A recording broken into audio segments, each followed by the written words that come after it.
Oh no! Hey Andrew, what's wrong? Just realized I was putting all the information for the cruise and I put it in the wrong database. I've been working on this for hours. I guess I wasn't being as careful as I should, and I just put it in the wrong place. I'm gonna have to go back and do it all over again. Wow, that really stinks. I'm sorry that happened. I wonder if there's a way we can get around you having to redo all that work. I know, this is a big deal. I mean, Mr. Henry has been counting on us to give his employees this amazing trip. I mean, I just hope we can get it all together in time. Yeah, I know it will. We've been hard at work making this trip happen for a while now. God is with us while we plan this. We've just got to trust Him. He will see us through. You know, why don't you take a break from that for a bit? I think today's Bible story will encourage both of us. I think you're onto something.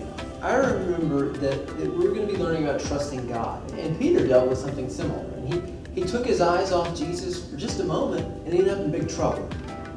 And I think I just need to take a break from this, and we'll work it out later. Let's dive into the Bible story. Yeah, let's dive in. Do you guys remember our big picture question and answer?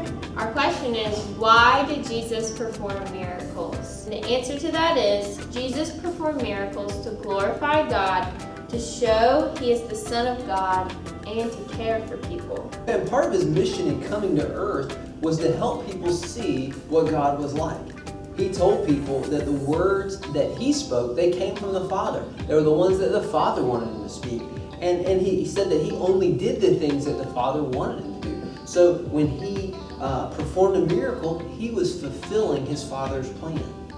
Yeah, Jesus' miracles gave people relief from suffering and pointed them to how great God is. This brought God glory because the people who were healed praised God. Those who witnessed and responded to Jesus' miracles with faith were able to see that Jesus' power was from God. Jesus' earthly ministries and miracles He performed were a part of His purpose in bringing glory to His Father. His miracles proved that Jesus is the Messiah, the Son of God. They strengthened people's faith and met people's needs. Yeah, and Jesus calmed the storm to show His disciples that He was God in human flesh. And His disciples knew that He was a good man and a good teacher, but when He calmed the storm, He showed that He is God. And He rules the waves and commands the seas. Jesus miraculously also fed a crowd with 5 loaves and 2 fish. By feeding the crowd, He provided for their physical needs, and then the next day, He called Himself the bread of life. He showed He is able to satisfy our souls forever. He showed that He's God by walking on water. So let's learn more from our friend Simon, shall we? Well, shalom, boys and girls and mamas and papas. It is good for me to be on your screen. I wish I could see you in person, but this will do for today. As they said, Tiffany and Andrew, they said that Jesus walked on the water. Now, have you ever tried that? I've tried it. You can't do it. You cannot do it. But Jesus did it to show that He was God's Son. See, He had fed the huge crowd who had come to see Him teach with just one lunch, with 5 loaves of bread and 2 fish. And He just kept making it grow, and the people ate and they were satisfied. Well, then Jesus sent the disciples away in a boat to cross to the other side. And then He went up into a mountain to pray. He needed to be with His Father. And as He was praying, the disciples were trying to get across, and a bad storm came, and there was wind and strong waves, and they were just, the boat was getting beaten around, and they were scared that they were going to die. Well, Jesus knew what was going on, and He looked out and He saw His friends, His followers, and they were very upset, very distressed. And Jesus came to them. He had compassion on it, and He didn't get out and then start swimming or get in a little boat. No, He came to them by walking on top of the water. And the disciples, when they got close enough, they saw Him, and they were so scared, and they had been rowing, and they were tired, and it was in the middle of the night, like 3 o'clock in the morning. And they see someone coming, walking on the water, and they said, "It's a ghost! Oh no, we're going to die!" And then Jesus said, "Don't be afraid. I am." I am is who God is in the Old Testament. I am who I am. He said, don't be afraid, I am. I am with you, I am in charge of this. And in Peter, he said, Lord, if it's really you, let me come out there to you. Now that's a crazy thing to ask. But Jesus said, okay, come. So Peter stepped out of the boat and he started walking towards Jesus. And he was going along and he was looking at Jesus, but then he started noticing the wind and the big waves, and he started looking at them and not looking at Jesus. Well, when he did that, he started to sink. And then he got scared. He said, Lord, save me. Well, Jesus had compassion. Jesus reached out and pulled him up. And he said, Peter, do you have small faith? Well, did you not trust that I could take care of you? You are walking on top of water, friend, and then you started looking at the problems, and you thought the problems, the waves and the wind were bigger and stronger than me. Peter, don't you know that I will take care of you? So see, Peter got back in the boat, and all the disciples, they were amazed. They saw that Jesus was more than a man. He was God in human flesh, like this. See, in the Old Testament, it talked about how only God comes on top of the waves. God is in charge of all that. He was showing His power. See, Jesus proved that He can be trusted. He can be trusted. His miracles, His teaching, and then His death and His resurrection, they show that we can trust Him. See, He died for sin and then came back to life. He is stronger than all creation, than sin and death. And if you trust Him, and He calls you to trust Him, not just believe that it's true, but to trust Him, to depend on Him. And He will give you life, and He will be with you, just like He was with Peter in the middle of that storm. Whatever hard thing you face, He will be with you. Now that's something for you to talk about with your mama and your papa. And in here in a minute, I'm going to tell you another story about someone from the Old Testament. Someone who saw that if Jesus really is God in the flesh, then we should love Him with all our heart, soul, mind, and strength. And see, he didn't know Jesus yet, but they believed God's promise that God was going to fix the world. And Jesus was the one who did that. But he knew about loving God with all he was. So you stay there, and in just a minute we will look at his life, okay? Jesus proved that He can be trusted. His miracles, teaching, death, and resurrection showed that He is who He says He is. Only Jesus can save us as we look to Him in faith. Yeah, we may trust in a lot of different things. We may think good grades, or hoping that will make us feel better about ourselves. Or we may look to our friends and that they accept us and love us and that they'll never let us down. Or we might look to our family for joy. And those aren't bad things, but they're always going to fall short. Hebrews 13:8 says, Jesus Christ is the same yesterday, today, and forever. He is able to meet all our needs, including our greatest need for a Savior. Jesus Christ is the Son of God, and He saves everyone who comes to God through Him. Yeah, let's do a demonstration to kind of help us get the truth to this lesson. We're going to have Andrew come up and draw an apple hanging from a stem blindfolded and see how good he does.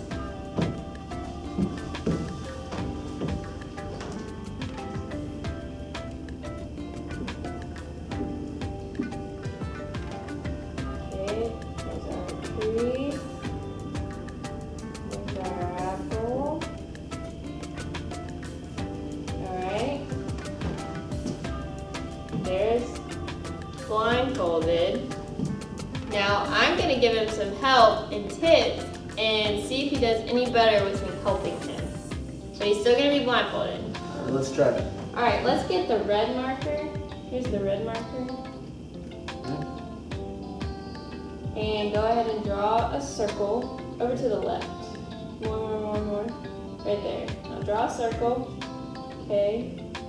Now let's get the green marker.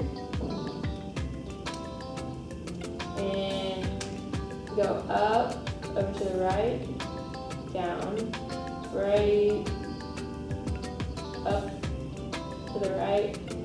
And now we'll draw a stem with a leaf. Okay. And then And from there, draw a stem up to where it's going to hang from the tree. And then go into your tree branch. Okay. Alright. There we go. Now, which picture do you feel like looks better?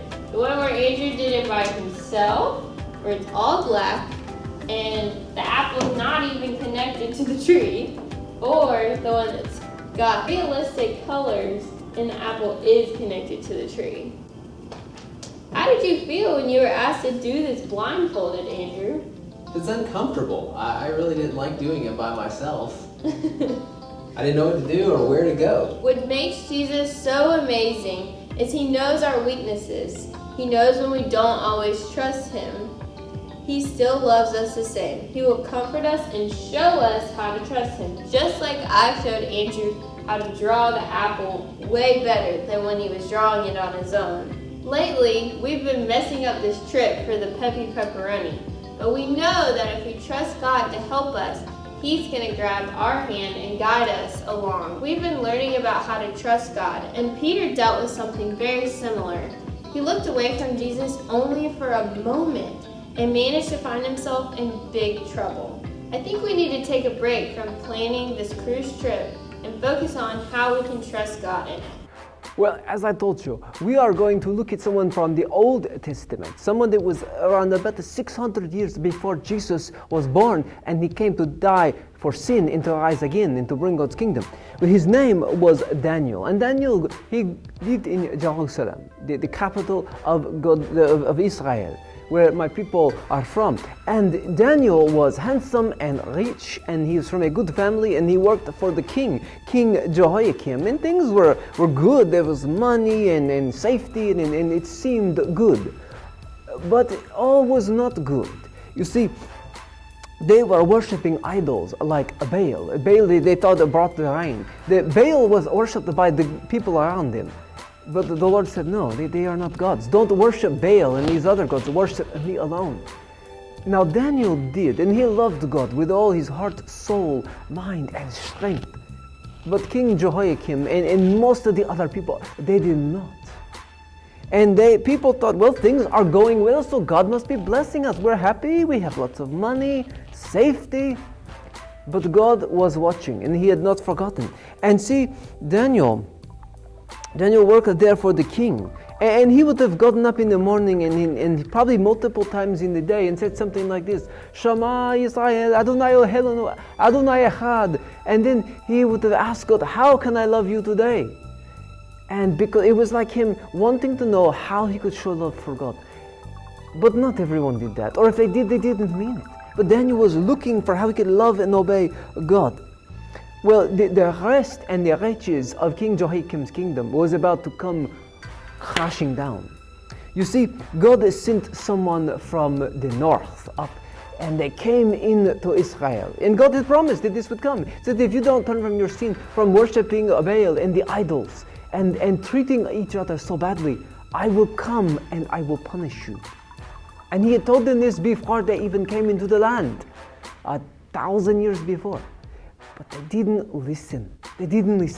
Their hearts were hard. They didn't love God.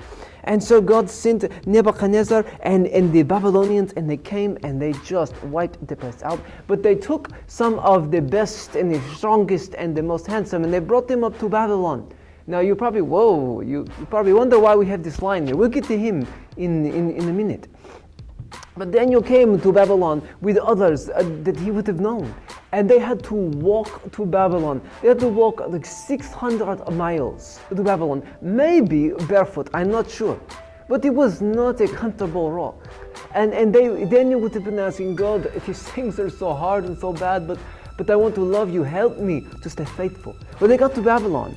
And King Nebuchadnezzar, he told his chief man, he said, hey, I want you to get the best of these Israelites, and I want them to work for me, because, why would I waste this talent? I have good talent, and so let's find the good ones, and then they'll help me.